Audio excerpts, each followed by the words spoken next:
Hello everyone, I'm pleased to announce my new tour for 2024. Beginning in early February and running through June, Tammy and I and an assortment of special guests are going to visit 51 cities in the US. You can find out more information about this on my website, jordanbpeterson.com, as well as accessing all relevant ticketing information. I'm going to use the tour to walk through some of the ideas I've been working on in my forthcoming book, out November 2024, We Who Wrestle with God. I'm looking forward to this. I'm thrilled to be able to do it again, and I'll be pleased to see all of you again soon. Bye-bye. That type of family destruction is what I personally find most objectionable about Scientology. Whether it's coercing women to get abortions to keep serving Scientology instead of starting families. I challenge anyone to name one other quote-unquote religious organization that weekly buses its clergy members to the abortion clinic. I don't think you'll be able to find one.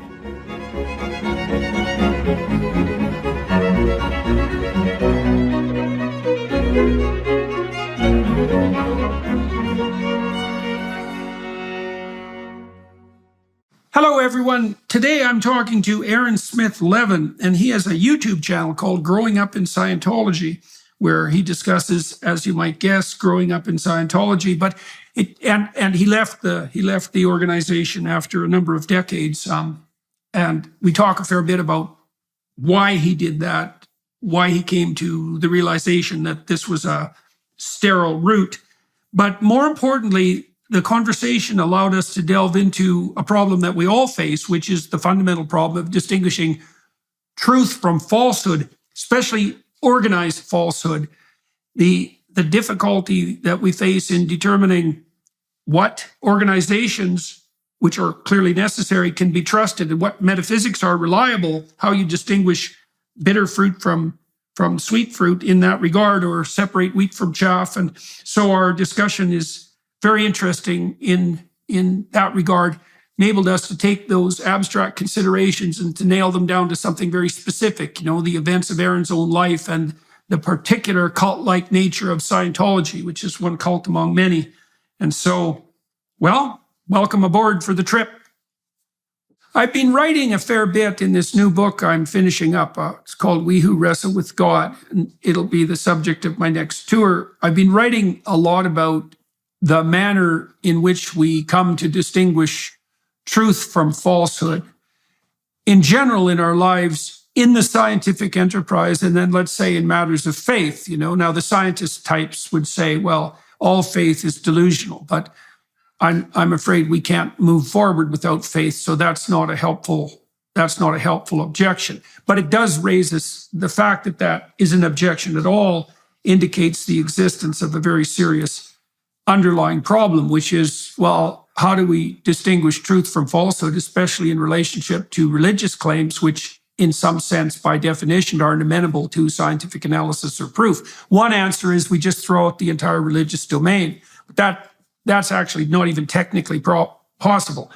So I thought it'd be interesting to talk to you today about Scientology specifically, because I think that it's not unreasonable whatsoever to regard it as an outright cult.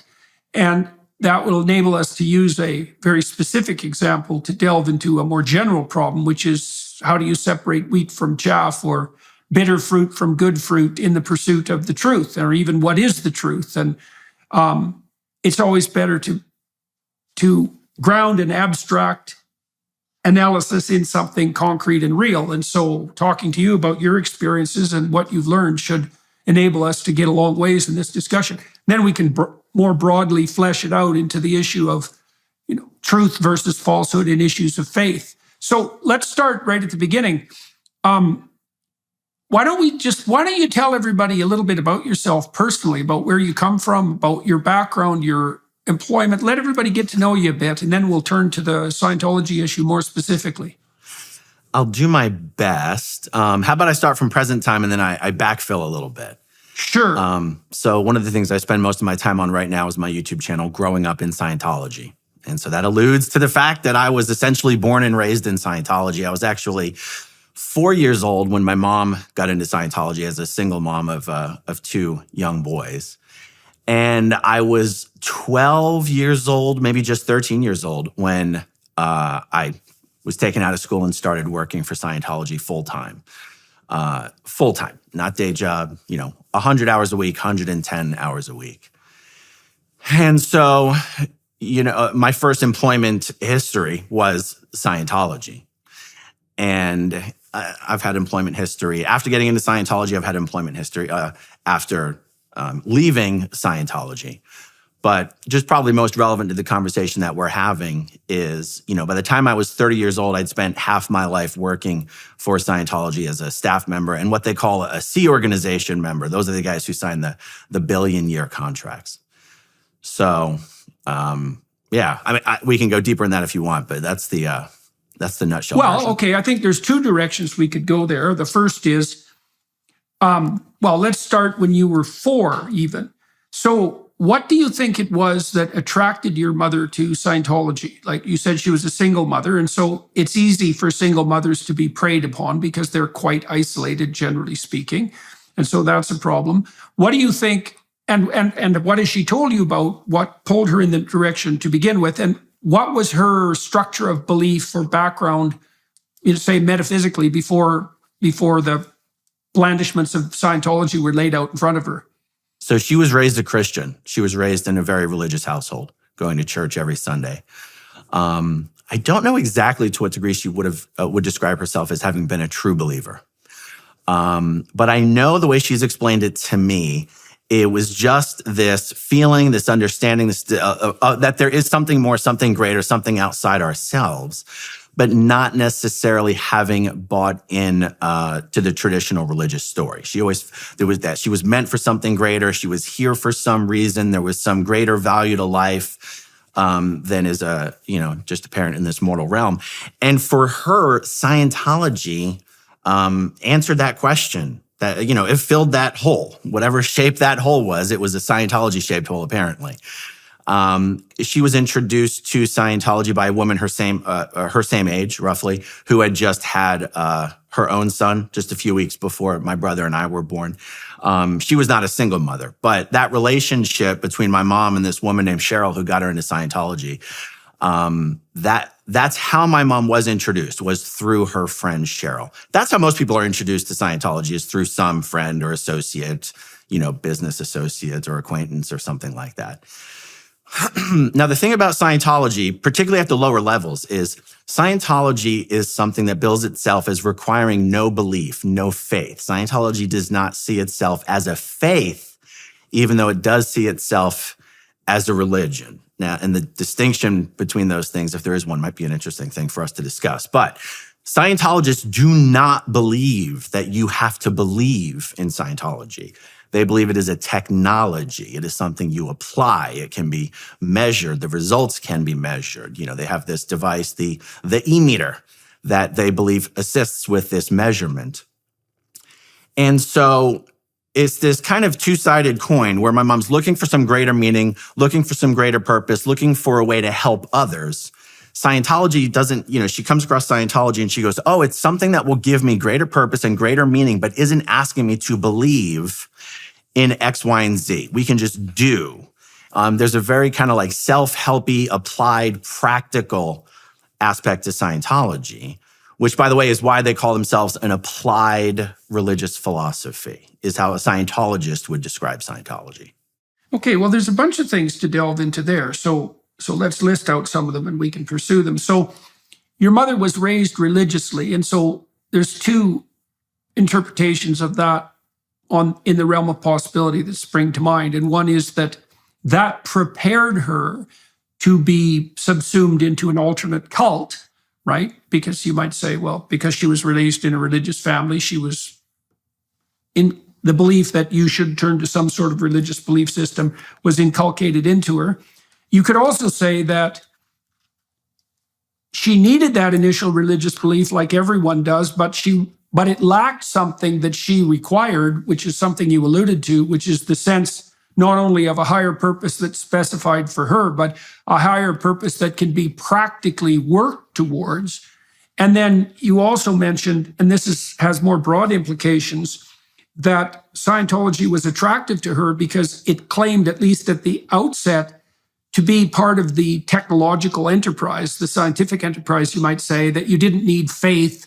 There was a technology that was at hand. It had that at least the facade of scientific acceptability. We can talk about the e-meters in a while, and that it was practical. And so it seems to me that the most logical conclusion with regard to your mother isn't so much that her previous religious training had prepared her to be subsumed into a cult, but that there were lacks in her previous religious training. For example, the specification of a particular destiny for her and the provision of practical, what would you say, practical guidelines for how she might act to bring the world into a higher harmony. All of that was attractive to her. Does that seem about right? Yeah, I would agree with that. Okay.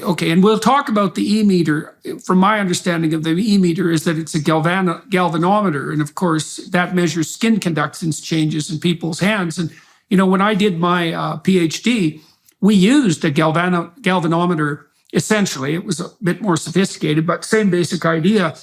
Back in the 1960s or thereabouts, this was done even before then, I think reaching all the way back to the 1920s, it was shown that, you could ask people questions while they were having the skin conductance of their skin surfaces, usually their fingers, measured. And if something produces emotional arousal when it's touched upon, your skin conductance increases because you sweat a little bit, and that makes electricity flow more easily. And so you can use galvanometers to get at underlying complexes. And I know that the Scientologists have capitalized on that idea, and the overlap between what they do with the e-meter, if I understand it properly, and what psychophysiologists have done for 100 years with the galvanometer also adds a layer of scientific credibility to it. So, and there is some utility in trying to get to the bottom of things. So let's unpack that a bit later. Okay, so now she got invited, let's say, by a friend. Now, if you're an avid adherent of the Scientology discipline, let's say, or cult, is it incumbent on you to try to bring other people into the faith? And how is it, or into the enterprise? How is it that that's done? And how is that also developed and fostered or trained? So it's something that's highly encouraged. It's not mandatory. It's not required. There's an incentive to do it because when you bring someone into Scientology, you're called their field staff member, their FSM, and that person is called your selectee. And as an FSM, you get 10 or 15% commission on every dollar that person pays to Scientology for courses or auditing or straight donations. So there's a financial incentive to bring people into Scientology, in addition to the incentive. So there's a pyramid. Is there a pyramid scheme element of that, or does it only go to one person? Like if your person brings in more people, is that also of benefit to you? It's one level deep. So you don't get overrides on your downline. You only get credit for the people you directly bring in. And once you bring them in, you have to continue to be sort of their personal coach and mentor on their way up Scientology's bridge to total freedom. Or another Scientologist can swoop in and become that person's FSM and get commissions for them. So I see. So there's a competition for that as well, an ongoing competition. Yes, it's definitely a zero-sum game. And okay, let's start out by giving the devil his due. Obviously your mother was attracted by this, and it's reasonable to assume that by hook or by crook, something that was genuine or at least significantly attractive was offered to her. What do you think Scientology did for her that filled the void that had opened up inside of her? At the lower levels, Scientology gives you an explanation for what's wrong with you, anything that you could, in an insecure way, feel is wrong with you. Indecisiveness, not living up to your full potential, self-doubt, insecurity, all these things. That the cause of this is called the reactive mind. And that's kind of L. Ron Hubbard's version of the Freudian subconscious. And that the reactive mind is a collection of all the recordings of pain and unconsciousness. And these recordings are called engrams. And these engrams compose your reactive mind. And And you're not to blame for the fact that you have a reactive mind. It's not your fault. The engrams are the source of all of this wrongness and negativity. And Scientology and Dianetics give you the tools to resolve your reactive mind. So there's an attractiveness to this, which is saying you're someone who always has wanted to do better than how you've been doing. This thing called your reactive mind is holding you back. It's not your fault. And we have the technology through our procedures and our processes. We can get rid of your reactive mind, and that will leave you, once you shed your reactive mind, that basically leaves you as a perfect computing, analyzing, it leaves you with a perfectly computing and analyzing mind. That's the pitch in the beginning. So it's kind of solving a lot of problems at once and shifting responsibility to something outside of yourself. Right. Now, is that clearing? Yes, the procedure of getting rid of your reactive mind is called clearing, and then you achieve the state of clear. And if you ever hear Scientologists say our goal is to clear the planet, that's actually what they mean. It's getting the majority of the population of Earth up to Scientology's state of clear. Okay. So we're going to give the devil his due on that front too. So, obviously Hubbard pulled his ideas from the broader, intellectual body that was popular and developing during his time. And all of what you just described is analogous to psychodynamic complex theory. And so you can see, so let me give you an example of that. So if you're sitting with a client and they communicate a dream to you and you want to analyze the dream, you can look for corresponding literary motifs the same way you would when you're trying to understand any story and analyze it, thinking of a dream as a story. But the association technique that Freud developed is predicated on the idea that you can flesh out the meaning of a dream, or any thought for that matter, any thought, by analyzing the pattern of associations that surround that thought or story. So, for example, if there's an image in a dream, imagine that you were dreaming and you dreamt that you pulled a boat out of a rampaging river and there was a diamond inside of it. The first thing I would ask you is, well, what comes to mind? And you have to watch this. What comes to mind when you think of a river? And then maybe a person will tell you a couple of stories about a river, and then you can ask them about a boat, and you can ask them what a diamond means. And you try to flesh out the whole expanse of ideas that surrounds those images. And what you're doing is investigating the structure of the associated ideas that gave rise to the images to begin with. And what you find when you do that is that, and Freud laid this out first, is that if you pursue that with enough seriousness, you'll find something at the bottom of it that's often an unsolved problem. And that would be, so the engrams are memories. That's a good way of thinking about them. And there are obstacles to people's progress that are implicit assumptions that they bring to bear about particular situations that are invisible impediments to their progress. So, for example, I had a client who had a very traumatic experience in a hospital when she was about 5. She fell into the hands of she had kind of a dreadful accident. She was in a shopping cart that actually rolled down a hill, and it dumped her and hurt her quite badly. And when she was put in the hospital, she fell into the hands of a very sadistic nurse who was kind of tormenting her behind the scenes. And at that time, the hospitals didn't let parents visit because they felt that the continual introduction of a parent and the separation was harder on children than just the absence of the parents, which is an absolutely preposterous, absurd, and cruel theory. But that was the case. And so she felt simultaneously betrayed, hurt, betrayed, and then she fell into the hands of this sadistic nurse. And so when we were investigating some of the dream imagery associated with her memories, that story arose. And she'd actually developed an entire complex of paranoia and suspicion in relationship to all establishments of authority, because when she was 5, she had been betrayed by her parents who abandoned her in the hospital. That's how she felt when she was 5. And then, of course, she fell into the hands of this psychopathic nurse who was basically torturing her behind the scenes. And so it's often the case that, so what happened to her as a consequence of that was that because she developed such a deep distrust of institutions, every time she was involved with an institution, she got herself in trouble. Because she was like a little puppy that growled, when someone leaned down to pet it because it had been kicked too many times. And her paranoia just got her in constant trouble with institutions. And of course, that fostered her belief that institutions were basically bad news. The reason I'm going through all that is because the notion that there are invisible impediments to your progress that are nested inside your systems of memory, that's true.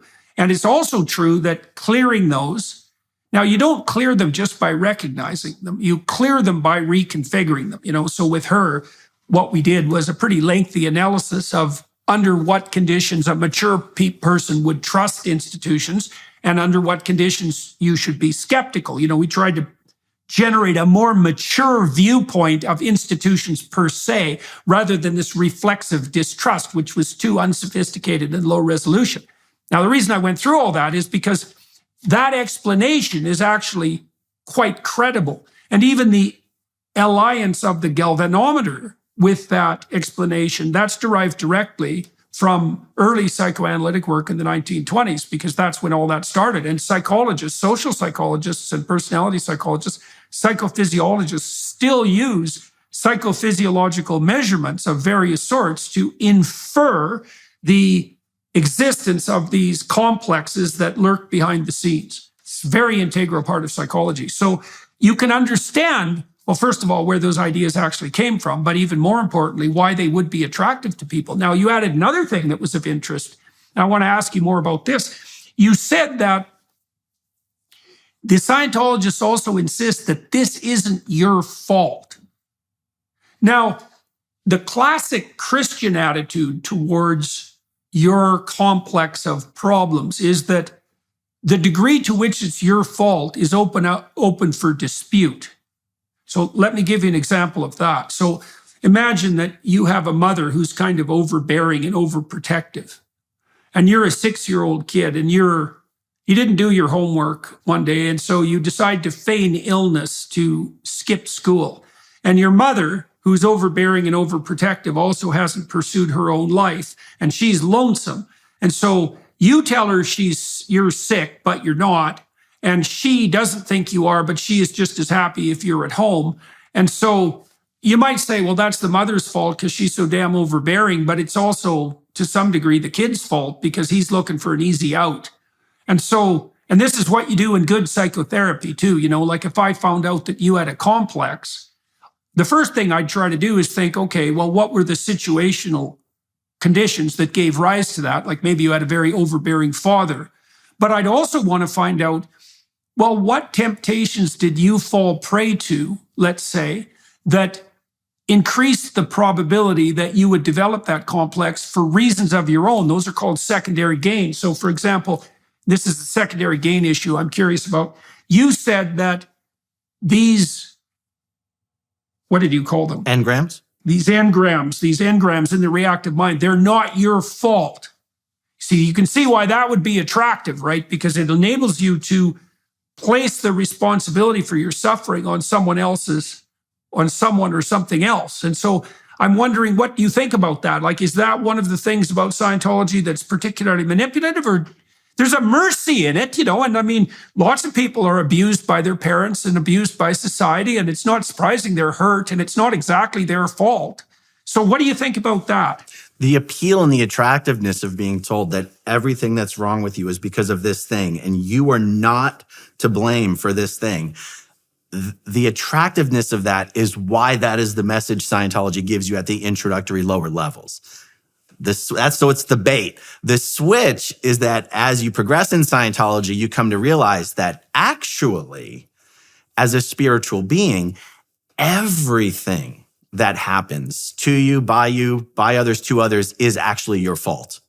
And to assume full responsibility, you have to understand how you are actually the prime cause for everything that has ever happened, including happened to you.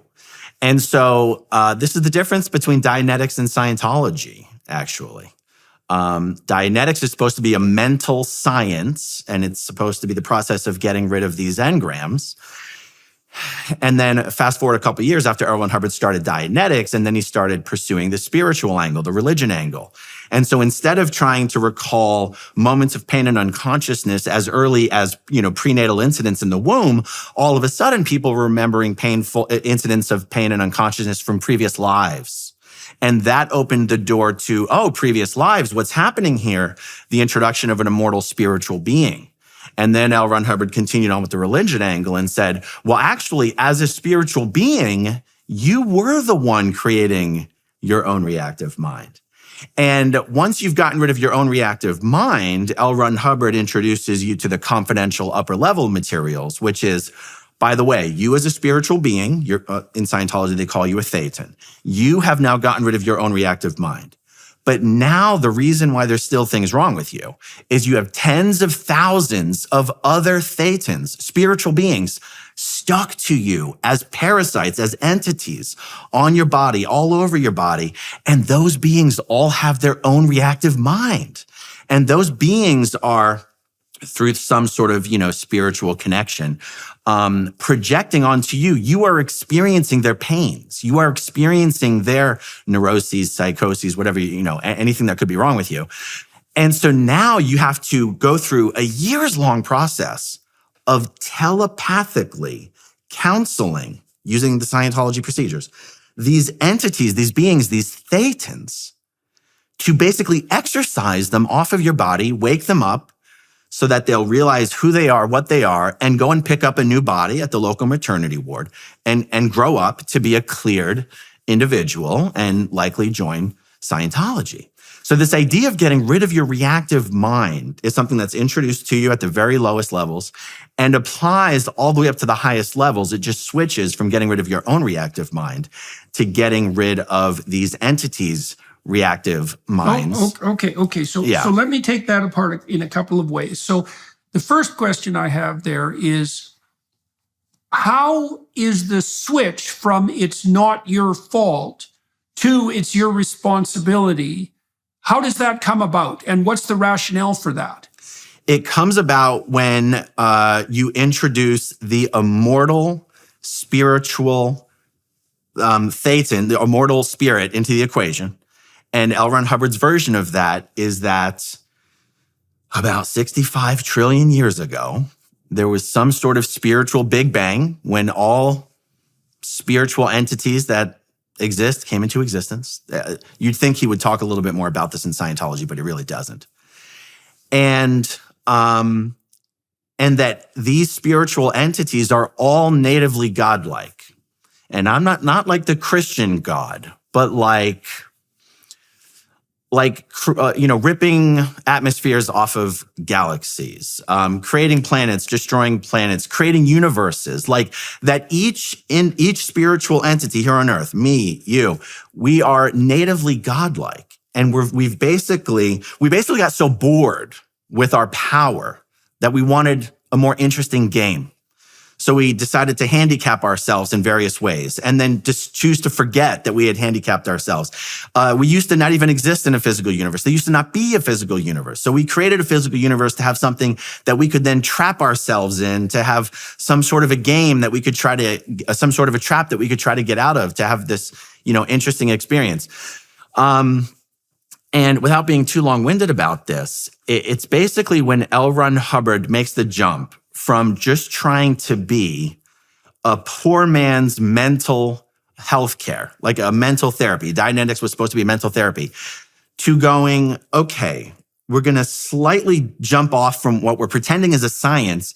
Now we're going to get into religion and spiritual philosophy. We're going to, and honestly, that was introduced by going into past lives. When you start going into past life memories, you have to talk about some entity that transcends death. And that becomes Scientology's thetan, the soul, the spirit. Right. So he is introduced. See, part of the reason that cults have such attractiveness is that they do harness archetypal ideas, right? Eternal religious ideas. That's a good way of thinking about it. Or patterns of attention and action that are intrinsic to what it means to be human. And there's clearly the introduction of a karma-like idea there, right? That your destiny is a consequence of your past choices. I mean, that's a tenet of Hinduism, obviously, and that you're playing out the consequences of this infinite array of choices extended over the longest possible period. And it's also the case that, and this is a very tricky issue. So Dostoevsky said, for example, that you're not only responsible for everything that you do and that everything that happens to you, but for everything that everyone else does and everything that happens to them, right? And that's a doctrine that's associated with the broadest possible conception of responsibility. And then the Buddha, when the Buddha hits enlightenment under the Bo tree, he's offered the opportunity to stay in paradise forever, but eternally. And he rejects that because he believes that it would be inappropriate for him to occupy the paradisal state unless everyone was brought into the same state. And so in many religious systems, there is a transition point that you might consider equivalent to the initiation into the religious enterprise that brings people beyond their local concerns, let's say with their own destiny, and provides them with the insight, let's say, that they are in some sense ultimately responsible, right?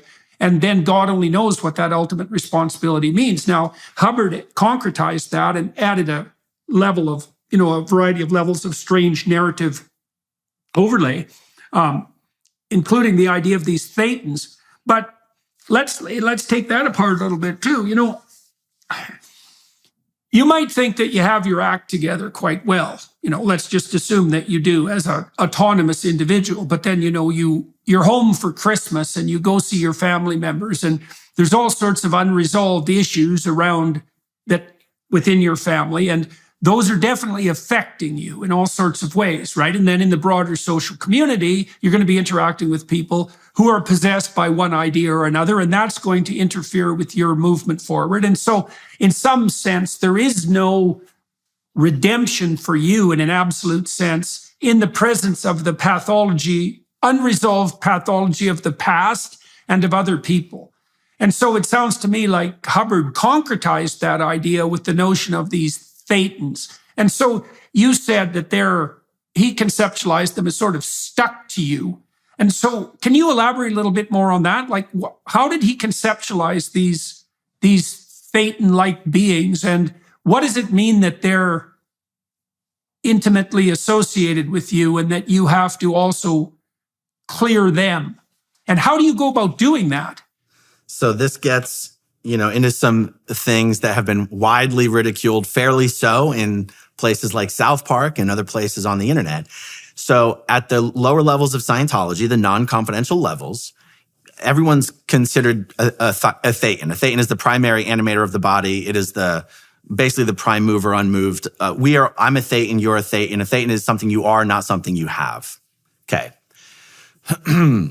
It's not until you get to the upper confidential levels of Scientology that L. Ron Hubbard introduces this concept of a body thetan and a thetan cluster. And his explanation for what this is and how it came about is that, and by the way, Scientology's conception of life in the galaxy is very much like Star Wars. Every planet or every star system has intelligent biological life, okay?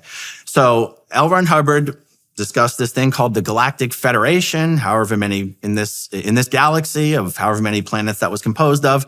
There was this politician. Hubbard decided to give him a name. It's Xenu or Zemu. And he decided his system was too populated. So his plan to get rid of, a good portion of the population was to call everybody in for tax audits under false pretense.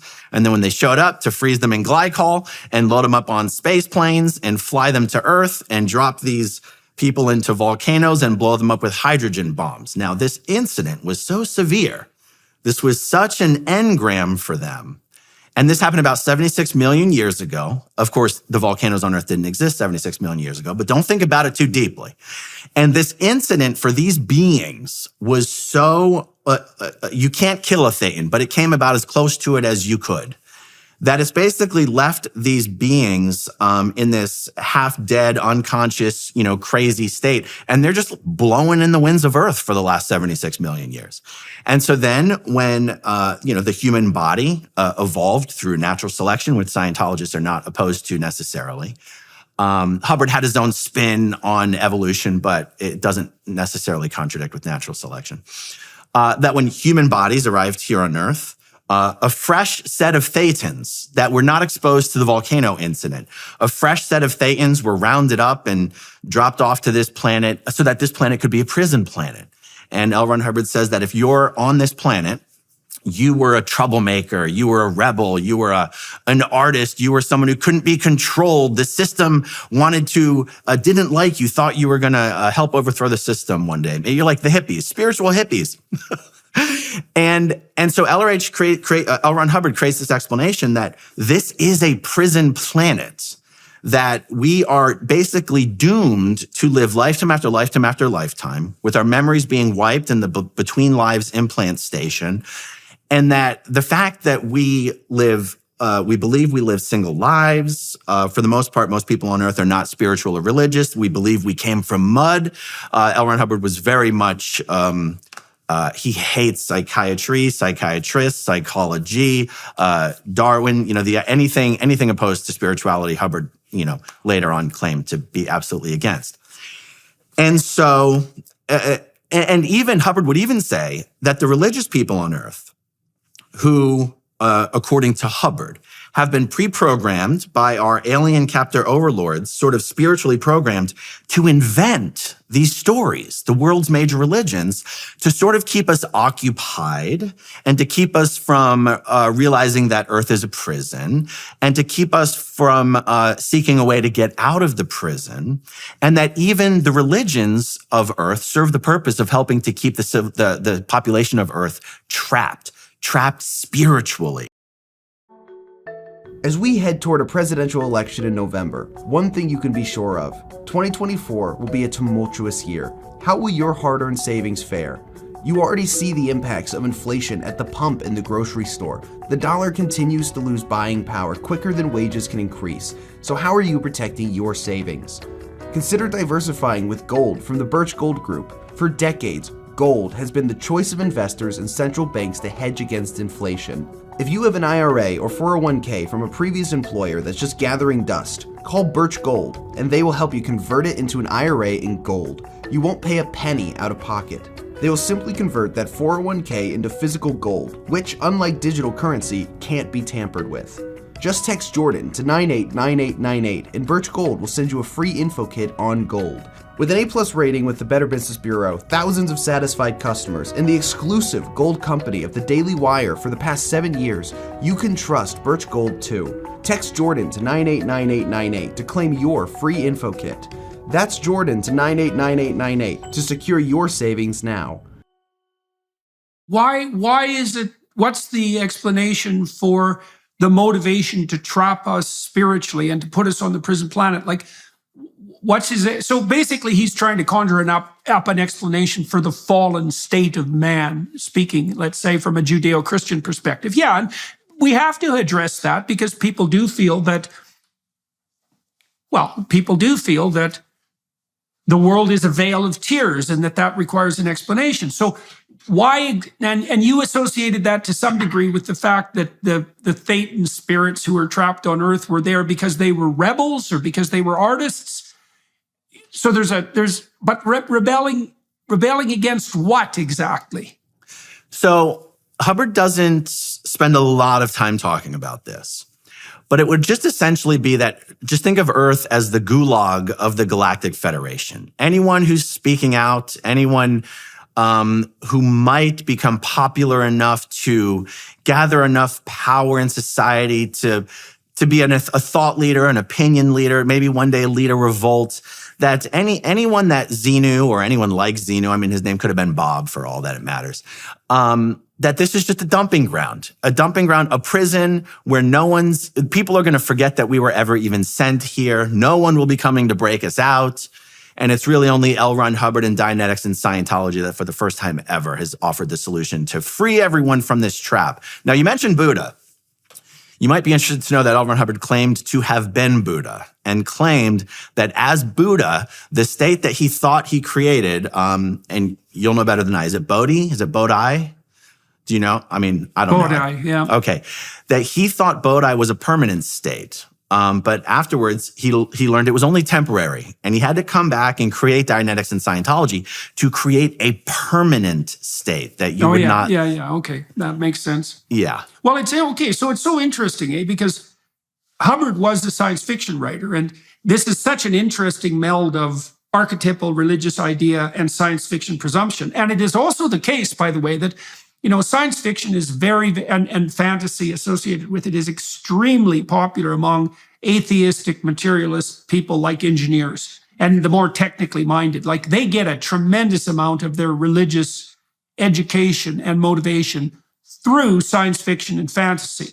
And you can see that manifest itself in the, absolute cult-like followings of shows like Star Trek and Star Wars. And Hubbard was certainly part of that dynamic complex. I mean, I don't remember how many science fiction books he wrote, but plenty. And so you can see this as a more religious manifestation of a much broader cultural proclivity to turn this kind of mythologizing into something approximating a belief set. And that's certainly the case with Star Trek and Star Wars. You even see it to some degree in the Marvel universe, right? With the notion that the galaxy is populated by these cosmic beings. It's a recreation of the divine hierarchy of the Greeks and the Romans. Essentially, it's a recreation of the same ideas. And so, so I can see the archetypal rationale for many of these ideas. Now, there's a couple of things you touched on that are again temptations, I would say, but they also rely on archetypal structuring. So you don't get initiated into the mysteries until you've demonstrated your commitment to the religion. That's not something unique to Scientology. And it's confidential, so that makes it into a mystery religion.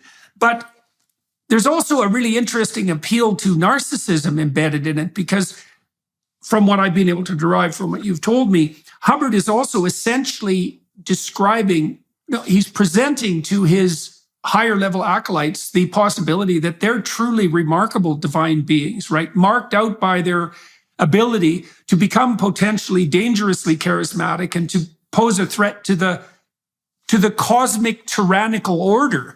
And you can imagine that that's also, it's certainly the case that the typical sort of nerdy engineer who's a Star Wars acolyte, let's say, likes to style himself in his fantasies in the image of Mark Hamill's character, right? And to look for a mentor like Obi-Wan Kenobi. I mean, and so the notion that Hubbard could, because you might ask yourself, well, what's enticing people farther down the rabbit hole once they've hit that threshold of confidentiality and the higher mysteries are revealed, and the revelation that you have this infinite responsibility to set the world right, but that you're also the sort of being that has that capacity because of your intrinsic specialness. You can understand that that's a pretty potent and heady offering, especially once you're in it. Why? Like, you were in it for a long time. And I mean, you said you were born into it. So, that makes it more complicated. But what element of ego do you think was present in what Scientology offered you that was psychologically attractive to you?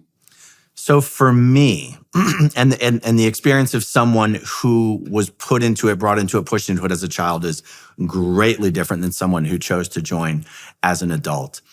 I truly believed in the most fundamental level of the Scientology story, that we are eternal spiritual beings, that these bodies are actually a prison of their own type, and that with enough Scientology auditing, you can get to the point where you can causatively and stably exterior at will with full perceptions, go in and out of your body at will. You could go create this to remote viewing. You could, that is essentially what Scientologists are hoping to accomplish, is to get to a point spiritually where you can be fully, stably exterior of your body at will and with full perception. So it's not some vague sense or feeling. It's like, as clearly as I'm looking at you from behind my eyeballs right now, I would be able to pop out over here and do the exact same thing and look at myself from behind. And that might seem like an interesting little parlor trick that people are hoping they're going to attain, except that the ability to do that would be evidence that you are completely free from the pins that are holding you to this prison, this mortal flesh. And that you'd think that once you achieve that ability, you should be able to keep reincarnating here on Earth. You should be able to go out to, visit all the other, get born on another planet somewhere or something. And L. Ron Hubbard said, no. You don't want your fellow mankind on your conscience. So if you get to that level in Scientology, it's incumbent upon you to come back, reincarnate, grow up again in a new body, and help get more people into Scientology and up Scientology's bridge to total freedom. Because keep in mind, becoming this natively all-powerful spiritual being doesn't inherently give you the power to help your fellow mankind. You can still only help your fellow mankind by using Scientology's technology.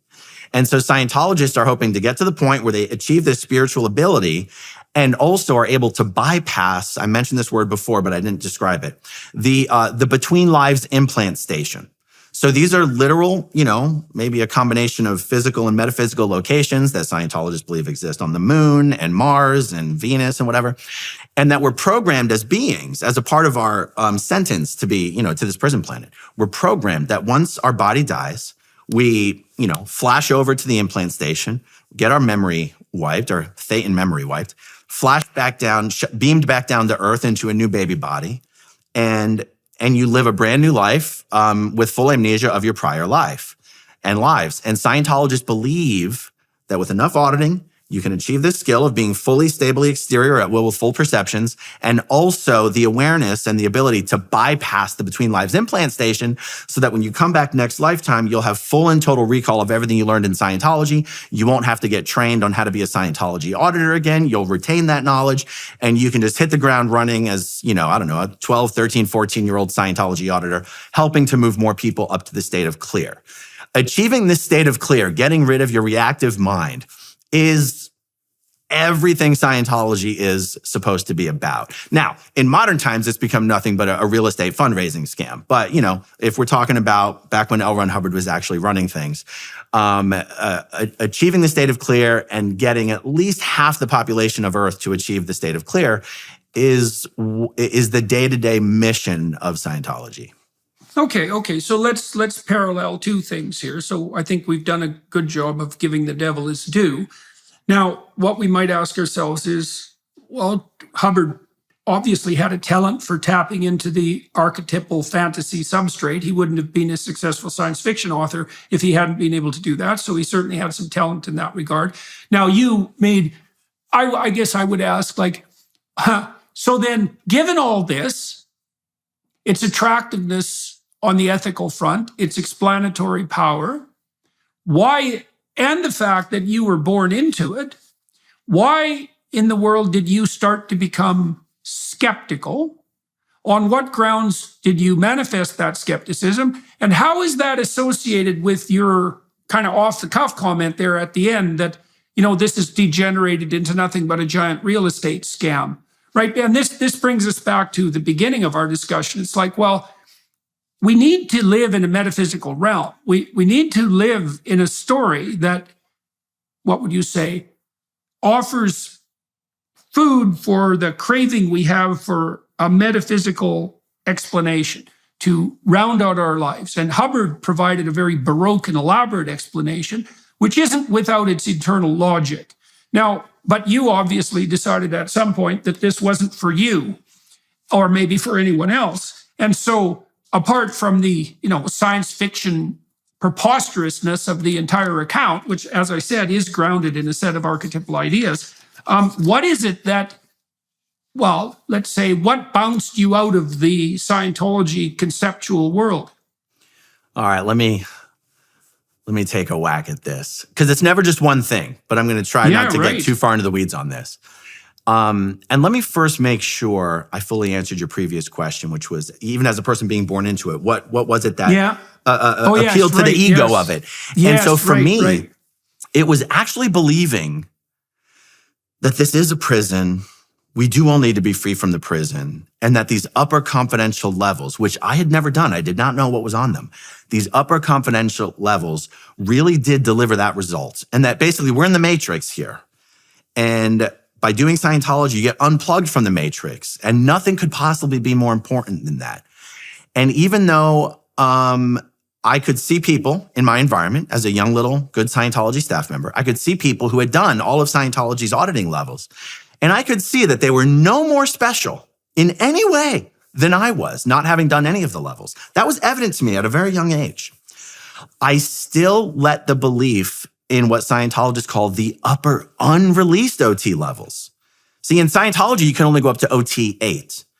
Well, there's this story that L. Ron Hubbard went off for the last 6 years of his life and created OT 9 through 15. And that when he dropped his body in 1986, he didn't die. He didn't have a stroke. He causatively shed his body after finishing up through OT 15, and he shed his body so that he could continue on with upper OT level research that his body was preventing him from being able to do. So the myth that I believed as a Scientologist is the myth of the upper unreleased OT levels, OT 9 through OT 15, okay? That simple little idea that the real magic is still in the vault.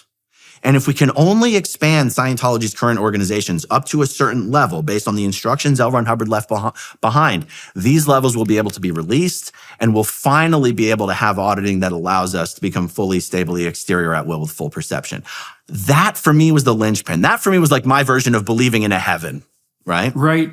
Okay. Right. Well, did that also help to explain to you why the people who had gone through the clearing process were still not sufficiently special? It's because, well, they'd gone a long ways, but there was still much more to be discovered. Yes, exactly. Exactly. And so what do you think? Okay, so let's look into that a bit. Like, what do you think made you find that appealing? Like, it was the knowledge of, I guess it was the knowledge that there were still things you could discover that would enlighten you, that were still part and parcel of the process that you'd already invested a fair bit of your life into, and that also had like encapsulated your mother. I mean, because to step outside of that, you have to let go of a lot, right? You have to think, oh my God, my mother was far off the beaten track. And that's a really complicated thing to come to terms with. And then you have to come to terms with the fact that you were sort of arbitrarily placed in a position at your birth where you were engaged, involved in this cult, which seems to be kind of unfair at a cosmic level. And then you have to reevaluate all of your own beliefs. Like, there's a lot that you have to let go of before you can escape from this. So that's a problem on the anxiety side. But then it also beckoned to you with the promise of knowledge not yet attained that you could get to with sufficient discipline. Well, that's a heady mix, Well, so, and okay, and not knowledge, but ability. Okay, right. And I would argue that practical. It's not that there was an aspect of this that I found appealing. It's that this is what I was told was true. It didn't matter if it was appealing. This is what's true. And this is a prison planet. And it'd be like, you're familiar with the movie The Matrix, I assume? Oh, yes. Yeah. Well, you live in the Matrix. They can make your life amazing, and the steak tastes great, and the women, and the everything. But reality, if you get unplugged from the Matrix, reality is not as nice. It is not as fun. It is not as comfortable, but it's reality. And Scientologists, as a Scientologist, what I was told is, look, this might be a great lifetime, right? It might have trappings of wealth and great weather and vacations, but that's the prison. Don't be distracted by the Matrix. We need to unplug ourselves from the Matrix, and we need to unplug everyone else. So in a sense, it's not appealing. In a sense, it's just the burden of the responsibility that we have if this is the version of reality we subscribe to. Right. Okay, that's so interesting, because that means that it's not appealing in the narrowly hedonistic manner, but that it's actually a call, strangely enough, to adopt something like a higher order ethical responsibility, right? Adherence to the truth, and then participation in this process of universal salvation. Okay, well, again, that sounds pretty good. So why did you stop? Why did you stop with your adherence? So the experience of being a staff member in Scientology and being a Sea Org member in Scientology, it's a very hectic, chaotic, high-stress experience. And as a good little Scientology staff member, I always believed that at Scientology's secret management base, now I know it's in Gilman Hot Springs, California, but at the time in Scientology, no one was allowed to know where the secret international management base was, where David Miscavige and all of his staff worked. What I believed of Scientology led me to believe that if Scientology were true, if L. Ron Hubbard's technology was true and accurate and worked all the time when applied correctly, the international Scientology base would be a utopia. It would be like a perfect existence of people working in harmony, in coordination, in affinity with one another, no stress, no anxiety, no anger, no temper, none of the trappings of the reactive mind, you might say. In 2009, the Tampa Bay Times did a series of articles called The Truth Rundown. And for the first time ever, some of these Scientology executives, high-level Scientology executives, who had recently departed, but Scientologists didn't know these people had departed. Not only had these people left the management ranks, they had left Scientology altogether. These people were celebrities in Scientology. These were the international managers that all Scientologists would see at the international events 5-6 times a year. These people started speaking out about what a unmitigated hellhole the international Scientology management base was, working under David Miscavige. That, for me, was the first crack in the dam. It just caused me to immediately question and reframe things. Like, hold on. At the international base, they don't even have to deal with Scientology public. They don't even have to deal with anyone demands. They don't have to deliver services to anyone. All they have to do is get along with each other. How could it be so bad? Why did you believe the accounts, do you think? Oh, because they were people who I had famous figures in Scientology. I see. So 5, these were 6, people 7, that you 8 had of them. regarded as the credible. highest level managers working under David Miscavige. Okay. All right. So it was hard to reconcile. Well, that's right. And so up until then, any horrible experiences I had in Scientology working as a staff member or a Sea Org member, in my mind, I was like, it's only bad at this level because we're too far away from David Miscavige. There's too many filters between us and him. But one of the things that kept me believing was that the closer you got to David Miscavige, the better things were. And once I was exposed to information that allowed me to credibly conclude that the actual opposite was true, the closer you got to David Miscavige, the worse it was. And what I was experiencing at the lower levels was just the trickle-down effect of his horribly abusive and psychotic behavior. Right. So now the higher echelons are contaminated rather than pure. That's right. And so that's the first thing that got me going, hold on, something is not as I thought it was. Okay, but that wasn't it. The following item is what did it for me. There was a particular Sea Org member that I knew of by the name of Dan Kuhn. And he had a particular job at International Management where I knew that if anyone knew what L. Ron Hubbard left behind, it was this guy. Like the job that he had was to compile everything L. Ron Hubbard had left behind and figure out what of that material, how it could be organized and released as services that Scientologists could do. He was one of the former executives that left and was speaking out. And when I heard from him that these upper unreleased OT levels were a myth, they don't exist. L. Ron Hubbard did not leave behind any notes. There's nothing in the vault that no one in upper Scientology management has any clue whatsoever what was supposed to be on these upper OT levels. I said, you should have told me that 20 years ago. I'm done.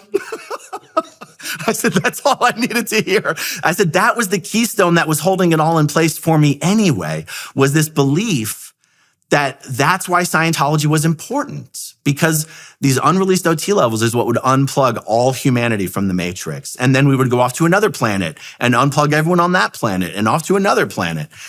And so honestly, Jordan, it was just that one piece of information. There are no upper unreleased OT levels. Well, that's a major piece. Well, there's a gospel insistence that that you have to evaluate the spirits to see if they're of God.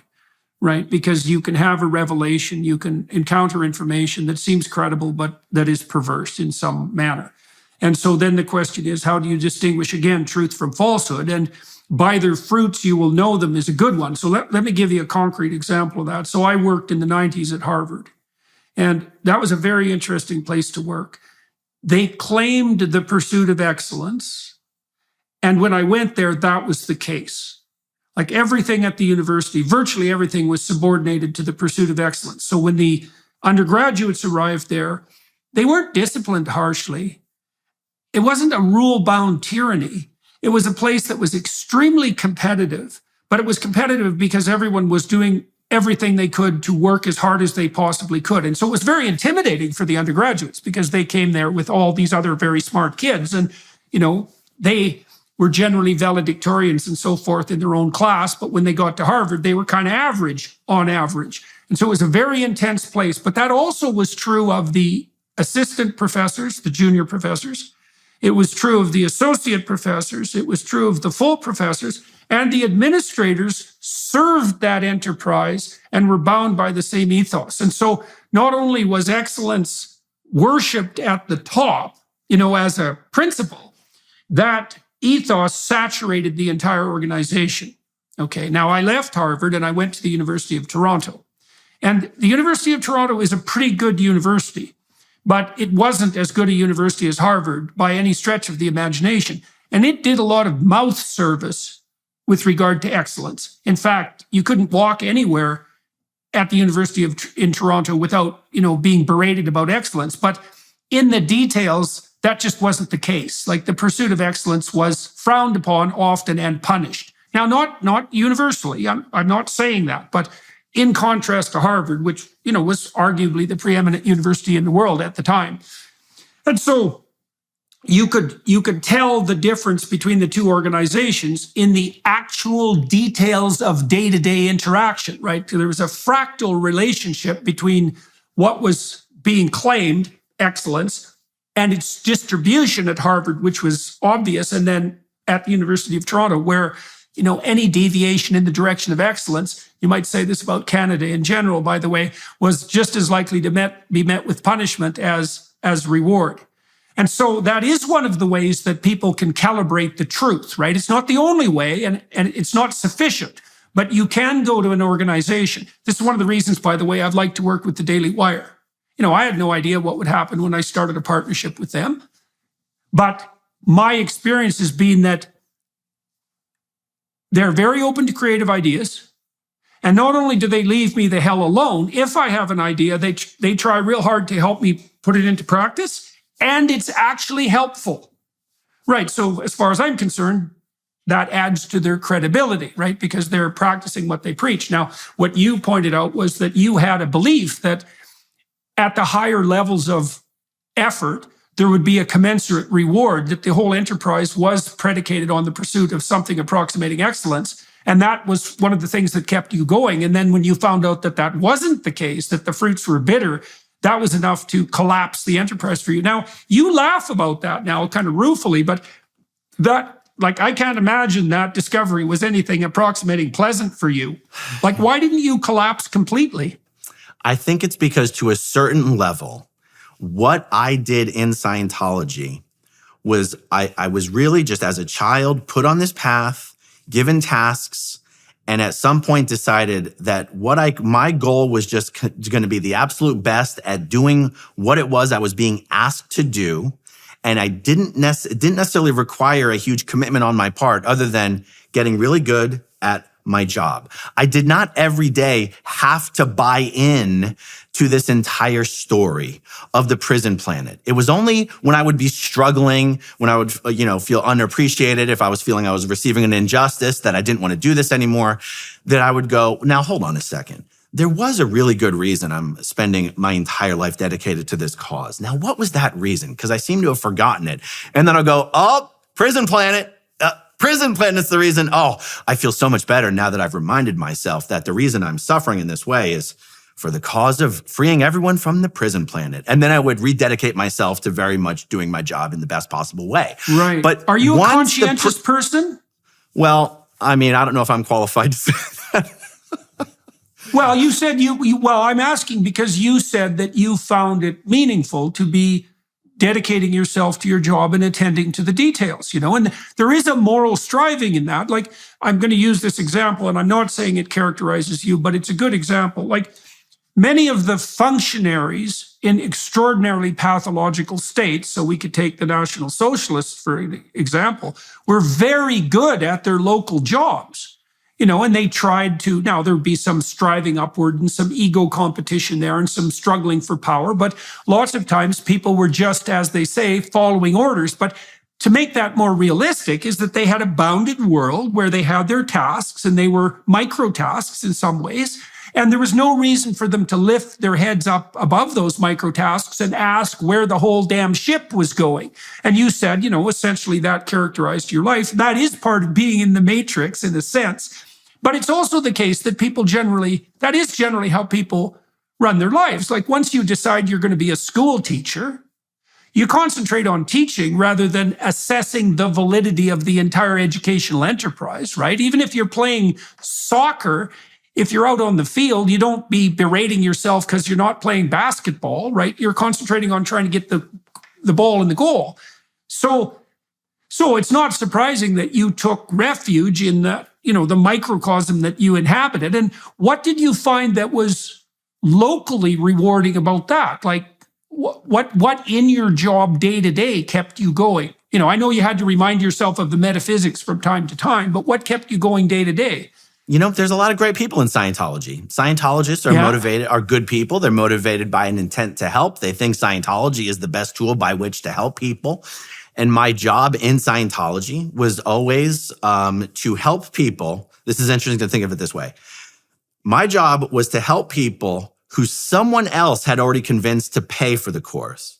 And yet another person had convinced them to come in and take the course. And my job was to help get them through the course.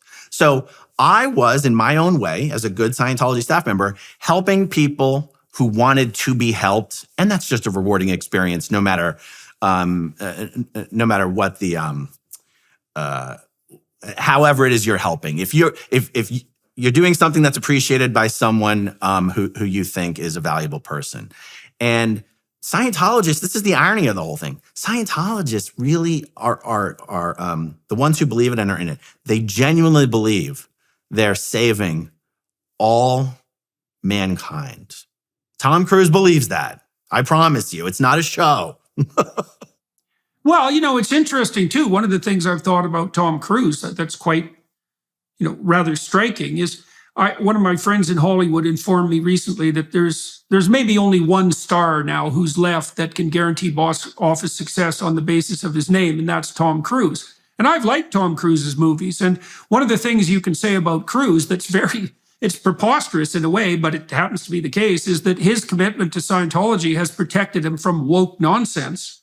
So, that's very interesting for me to see that. And I would say, like, you're a lot crazier if you're woke than you are if you're a Scientologist. And so, it's a lot more destructive a discipline or endeavor, as far as I can tell. But so the reason I'm saying that is because, people can be in error in fundamental elements of their metaphysical commitment and still be in truth in some elements of the way they're acting and behaving. And, that's essentially what you were pointing out to yourself, for yourself. But so that begs the question still is like, why did you decide not to just ignore that evidence? Like, you could have twisted yourself into knots and said that these people who were now sort of heretics and who were criticizing the organization were corrupt, or that they were part of a background conspiracy or something like that. Like, you could have written that evidence off. That's true. So why you must have been at a point in your own psychological development where, for other reasons, you figured it was easier to accept what they had to say as true rather than, to go through all the shenanigans you would have had to justify their deviation from the true path. To believe them was very easy because they were there at the highest levels. So even if they were lying about the existence of the upper OT levels, meaning even if they were lying to me by saying they didn't exist and they really did exist, there would clearly be something. I'll take half a step back.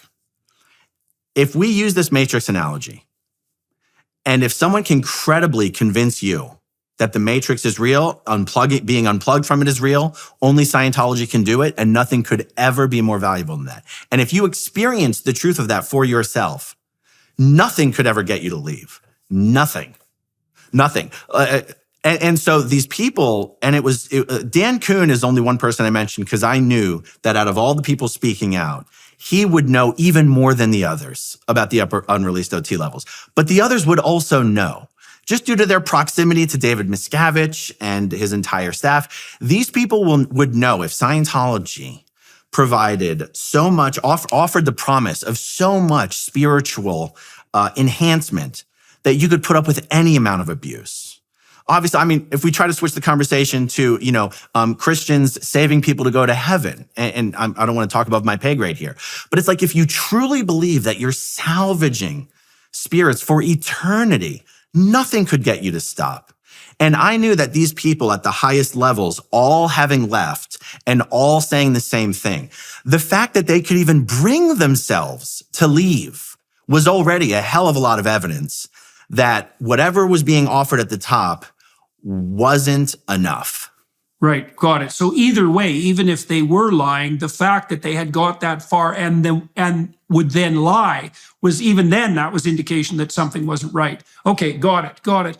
Okay, so I'd like to know two things as we go forward. I want to talk about the material corruption of the Scientology enterprise, because you referred to it as a real estate scam, and I want to delve into that. But I also want to know the mechanics of how you freed yourself, because you weren't only metaphysically committed, which is a big deal, and born into it, which is a big deal, but you were also practically committed because it was your job. And so that's a lot of, so for you to leave, that's a more intense psychological transformation than even a divorce, which would be, that's up there. That's about as bad as it gets for people in terms of that and death. And so how did you manage to step out? Where did you step to? Why didn't you despair or deceive yourself? And, what belief did you manage to orient yourself with as an alternative?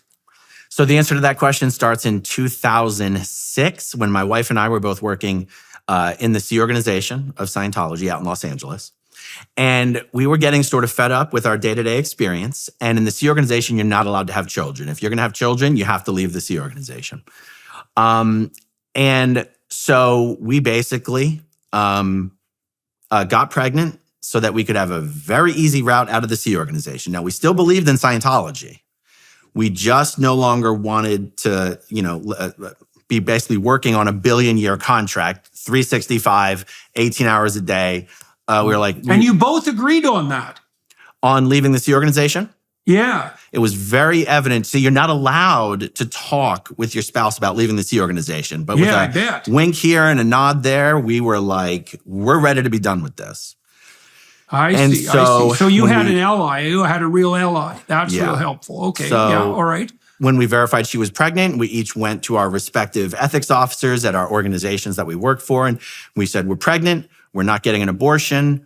We're leaving. And that was our fairly easy route out of the Sea Org. That was 2006. We didn't officially leave Scientology until 2014. Now, so when we leave the Sea Organization, at that point, we are what they call in Scientology public Scientologists. We are now people who pay to do Scientology. We don't work for Scientology. So from 2000, my wife and I moved from Los Angeles to Clearwater, Florida. She had a lot of family here, great place to raise a family. And I start working at jobs, making a good living for various Scientologists, different companies. 2009 is when the Tampa Bay Times newspapers stories come out called The Truth Rundown. So that's 3 years after I left the Sea Organization. Now information is coming out publicly that's making me question the entire Scientology paradigm. I secretly start getting in touch with some of these former executives. Now, this puts me in a very dangerous situation because speaking to people that leave Scientology is something that can get you kicked out of Scientology. But my entire existence, I was still dependent on the Scientology ecosystem for my friends, my income, my children's friends, my kids' schooling, all connected to the world of Scientology. So interestingly enough, from 2009, as we described, that's when my whole belief in Scientology started to dwindle. Even when I no longer believed in any part of Scientology, I did not want to get kicked out. I did not want to have to disconnect from my friends. I did not want my wife's family to disconnect. I didn't want my family to disconnect. I was willing to continue to exist in this ecosystem and not speak out, not spread around negative information to other Scientologists.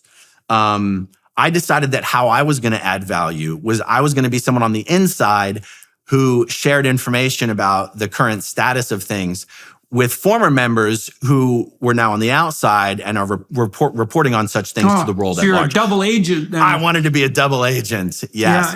Yeah. Unfortunately, I'm just way too sloppy to succeed at that for more than a few years at a time. So eventually, and at this time, my mom had gotten kicked out for spreading around information about David Miscavige that they considered to be negative. And they told me I had to disconnect from my mom. Well, or I was going to be kicked out, but I didn't want to be kicked out, but I was never going to disconnect from my mom. So I just lied my butt off to them for 2 years about this, that I had disconnected from my mom, but in reality, I didn't. In Scientology, they have a very strong snitching culture. People are reporting on each other all the time. And I was just getting that's rough. lazier and lazier and more careless in how I was hiding all of this. So that's something we shouldn't just jump over. We'll go back to the story here right away. In terms of the fruits by which you might know an organization, that's another good one, is so that we already talked about hypocrisy. People claim to be pursuing one thing, but their actions indicate that they're not. That's a performative contradiction philosophically when you claim an explicit belief, but your actions belie it. But then that snitching culture, that's a really bad sign, right? Because one of the things you see that's absolutely 100% characteristic of totalitarian states is that they insist upon the ethical duty of their participants to inform on other people to the authorities. And you really can't think of anything that poisons the relationship between people more thoroughly than that, right? Because not only are you in danger of being informed on at any moment, you're also in danger of being informed on by the worst sort of person who lies about you to inform on you, to do nothing but redound to their own credit. Plus, you don't know who you can trust and who you can't trust, in which case, you have a proclivity not to trust anyone. So the snitch culture, how in the world did that develop within Scientology, and what were its manifestations as far as you were concerned? Oh my goodness. How it developed. I mean, L. Ron Hubbard explicitly laid down various sets of quite draconian rules and then created another policy that says if someone is found to have done something and you are found to have known about it and to not have submitted a report on that activity and behavior, you would be penalized to the same degree as the person who actually committed the crime. So in Scientology, there's something called a knowledge report, and all Scientologists are expected to submit knowledge reports on other Scientologists. It's considered the individual group members putting in ethics on each other, not leaving it up to the executives to put in ethics on everyone under them, but people putting in ethics on each other. L. Ron Hubbard says— So it's a distributed tyranny. That's right. He says a productive, easy to live with and work with group is a group that enforces the discipline member to member on each other and doesn't leave it up to the higher ups. And so the snitching culture is such an important part of Scientology. And I remember way back in like 1998, I saw this movie called, oh my God, it was about Swing Kids. And it was about people in Nazi Germany and the swing dancing. And this is when I still believed in Scientology, but this should have been a red flag for me way back when. I remember seeing the snitching culture portrayed in this movie about Nazi Germany. And I remember sitting there going, that's Scientology. That's Scientology. I mean, it might seem like it's a stretch there, but it's like the idea that the only good Scientologist is the one who's reporting on all of his fellow Scientologists. Oh yeah, boy, that's bad. That's bad. Yeah. Well, that's also, that's one of the ways that totalitarian systems really get a grip. One way is that everybody in a totalitarian system lies about everything all the time, but the other one is they inform on each other to the so-called higher authority, right? And then they make that into a moral virtue. Yeah, that's really bad. So that's a bad one. Okay, so you're being told that you have to leave your mother, but you're not going to do that. You don't want to alienate her. Your wife and you have already decided that you're going to have a child. You've left the specifics of your job, and And now you're kind of living a double life, eh? No, I'm gonna try to cover this superficially and quickly, because if I get into the details, I'm gonna get emotional. And I'm gonna try not to do that, okay?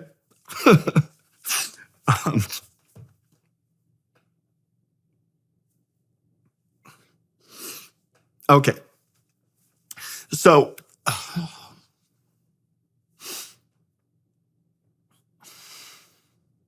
what did you remember that produced that emotional response? It's the answer to this question. That's an engram, eh? This is the answer to the question. For sure. Yeah. And the story that I'm going to tell you here is why I do my YouTube channel and very much relish exposing Scientology every single day on my YouTube channel. You could say I'm motivated by pure revenge, and that's okay with me. So by the time they realize I'm not going to disconnect from my mom, they officially kicked me out of Scientology. And then they go to my wife and they say, well, you have to divorce your husband. Now, at this point, we have 3 daughters. So you have to divorce your husband or you're going to get kicked out of Scientology. And she says, that's not going to work for me. So they kick her out of Scientology. And so then they go to her parents and they say, you have to disconnect from your daughter and your 3 granddaughters, or you're going to get kicked out of Scientology. But my wife's parents have 3 other kids who have spouses that are Scientologists, who have kids, whose spouses' parents are Scientologists. And I felt like my mom had a choice that she could have made for herself. I felt I had a choice I could have made for myself. I felt my wife had a choice she could have made for herself. But by the time you get to her parents, they're basically going, which kids do we want to lose? Which grandkids are we never going to see again? So my wife's parents disconnect from her and the grandkids, even though they live 5 minutes down the road. Brutal. And then my wife never saw her dad again until the day he died. Oh, yeah. And that's a rough one, all right. And so my kids, when my wife and I were officially kicked out, we had both been working for Scientologists, so we lost our jobs. Our kids had been going to private Scientology schools, so they were kicked out of their schools. And we live in Clearwater, Florida, which is the home of the largest Scientology organization in the world. So the vast majority of all of our friends, severed all ties with us, including, our best friends. And so that type of family destruction is what I personally find most objectionable about Scientology. Whether it's coercing women to get abortions to keep serving Scientology instead of starting families.